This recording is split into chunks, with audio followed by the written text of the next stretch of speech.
வணக்கம். இன்றைக்கி நம்ம சேனலில் பழைய சாதத்தில் வடகம் 2 மெத்தடில் எப்படி செய்யலான்னு பார்க்க போகிறோம். ஒன்று சாதாரண கைப்பிடி வடகம், இன்னொன்று வந்து பார்த்திங்கன்னா முறுக்கச்சியில் போடுவாங்க இல்லையா, அந்த மாதிரி முறுக்கு வடகம். ஆனால் சிலர் வீட்டில் முறுக்கச்சி இருக்காது. அப்படி இருக்கிறவங்க என்ன டிப்ஸ் ஃபாலோ பண்ணலாம் அப்படிங்கிறதுக்காக ஒரு ட்ரிக் வந்து இந்த வீடியோவில் சொல்லியிருக்கேன். ஸோ வீடியோவை ஸ்கிப் பண்ணாமல் பாருங்கள். இப்போ பழைய சாதம் கொஞ்சமாக எடுத்து வச்சுருக்கேன். இந்த பழைய சாதத்துலேருந்து தண்ணி இல்லாமல் நம்ம ஃபுல்லாக ட்ரை பண்ணி புழிஞ்சி எடுத்துடலாம். ஒரு சிலர் குக்கரில் சாதம் வச்சுருப்பீங்க. அப்படி இருக்கிறவங்க வந்து பார்த்திங்கன்னா தண்ணி ஊற்றாத வச்சுருப்பீங்க. அப்படி இருக்குது அப்படின்னா நீங்கள் அப்படியே கூட எடுத்துக்கலாம். இப்போ நான் சாதத்தை வந்து பார்த்திங்கன்னா 2ஆக பிரிச்சுக்க போகிறேன். ஏன்னா நம்ம 2 மெத்தடில் இன்றைக்கி செய்ய போகிறோன்னு சொல்லியிருந்தோம் இல்லையா, அதுக்காக. இப்போ 2மே நான் ஈக்குவல் பார்ட்ஸாக பிரிச்சுக்கிட்டேன். இப்போ 2க்குமே கொஞ்சம் கொஞ்சமாக உப்பு சேர்த்துருக்கேன். கொஞ்சம் சீரகம், கொஞ்சம் மிளகு வந்து ஆப்ஷனல் தான், தேவைன்னா சேர்த்துக்கலாம். 2க்குமே தேவையான அளவு மிளகாய்த்தூள், கொஞ்சமாக வந்து மஞ்சள் தூள் வந்து கைப்பிடி வடகத்தில் மட்டும் சேர்த்துருக்கேன். நீங்கள் மிக்சியில் போட்டு அரைக்கக்கூடிய வடகத்தில் தேவைப்பட்டால் சின்ன வெங்காயம் அல்லது பூண்டு, தக்காளி இந்த மாதிரி ஏதாவது சேர்த்துக்கலாம். அப்படி சேர்த்துக்கிட்டிங்கன்னா அதுக்கான டேஸ்ட்டு கொஞ்சம் டிஃபர் ஆகும். தேவைப்படுறவங்க இது சேர்த்து செஞ்சு பாருங்கள். இப்போ ஃபஸ்ட்டு நம்ம கைப்பிடி வடகம் செஞ்சுக்கலாம். இதுக்காக நம்ம போட்டு வச்சுருக்க மிக்சர் எல்லாமே நல்லா மிக்ஸ் பண்ணி எடுத்துக்கிட்டேன். மிக்ஸ் பண்ணி எடுத்துகிட்டு நம்ம கையில் எடுத்து இந்த மாதிரி கொஞ்சம் கொஞ்சமாக கிள்ளி வச்சிட்டோம் அப்படின்னா வச்சு இது நம்ம வெயிலில் நல்லா காய வச்சு எடுத்துக்க போகிறோம். ரொம்ப சின்னதாக வச்சிடாதீங்க. ஏன்னா இது நல்லா காஞ்ச பிறகு கொஞ்சம் வந்து ரொம்ப சுருண்டு வந்துடும்.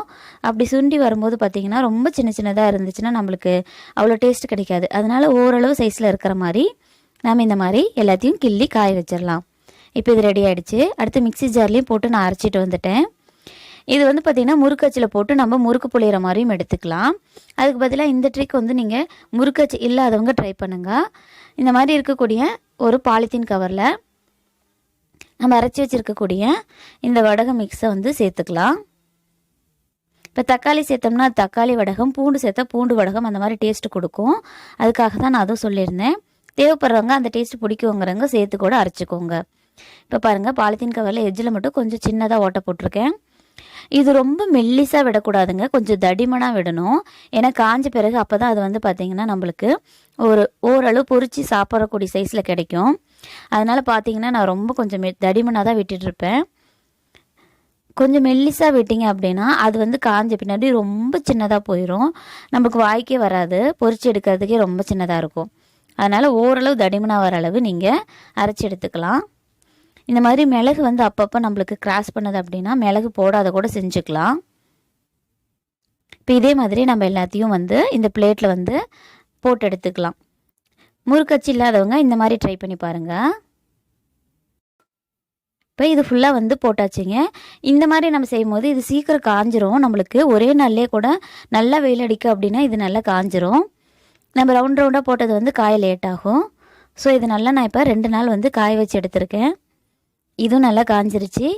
நம்ம போட்டோம் இல்லையா அந்த பாலித்தீன் கவரில் போட்டது, அது ரொம்பவே நல்லா காஞ்சிருச்சு. பாருங்கள், நம்ம எவ்வளோ பெருசாக போட்டோம், ஆனால் காஞ்ச பிறகு ரொம்ப சின்னதாக இருக்குது எல்லாமே. இப்போ இது எண்ணெயில் போட்டு பொரிச்சு எடுத்துடலாம்.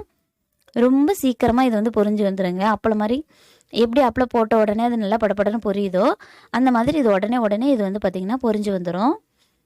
ஸோ ஃப்ளேம் வந்து பார்த்திங்கன்னா நல்லா ஒரு தடவை காய வச்சுட்டு லோ ஃப்ளேமில் வச்சுட்டு போகிறீங்க. அப்போ தான் இது நல்லா கருகாமல் வெள்ளையாக அந்த மாதிரி கிடைக்கும். சூப்பராக நம்ம வடகம் வந்து ரெடி பண்ணிட்டோம். இதே மெத்தடில் நீங்களும் ட்ரை பண்ணி பார்த்துட்டு எப்படி வந்துச்சு அப்படின்னு சொல்லுங்கள். இதே மாதிரி நம்ம சேனலில் நிறைய ரெசிபிஸ் இருக்குது, செக் பண்ணி பாருங்கள். தமிழ் பொண்ணு சமையலை நீங்கள் இன்னும் சப்ஸ்கிரைப் பண்ணலன்னா சப்ஸ்கிரைப் பண்ணிக்கோங்க. அடுத்த ஒரு நல்ல வீடியோவில் உங்களை மீட் பண்ணுறேன். Take care, bye bye, thank you. நம்ம எல்லாமே இப்போ பொரிச்சு எடுத்துட்டோம். சூப்பரான சுவையான மொறு பழைய சாத வடகம் தயார். நீங்களும் ட்ரை பண்ணி பாருங்க. தேங்க்யூ.